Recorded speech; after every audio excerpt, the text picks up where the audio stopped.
In this video, I'm going to show you how to change name in Roblox. So first, you need to go to roblox.com on your browser and log in. So as you can see, I'm logged in over here. And then the second step would be to go to the settings, which you can find here on the right. In the corner, click on the gear icon and press on settings. And then once you're in here, you want to navigate yourself to account info. Now over here, the first option is where it says display name, as you can see over here.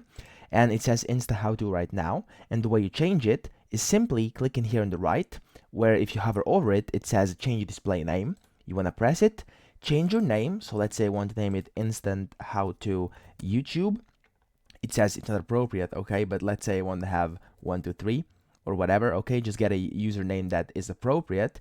And then once you've done that, simply press save and your display name has been changed.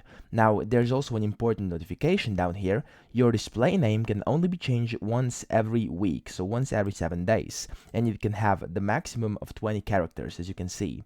So, that's it. I hope this video helped you out, and if it did, don't forget to subscribe to the channel.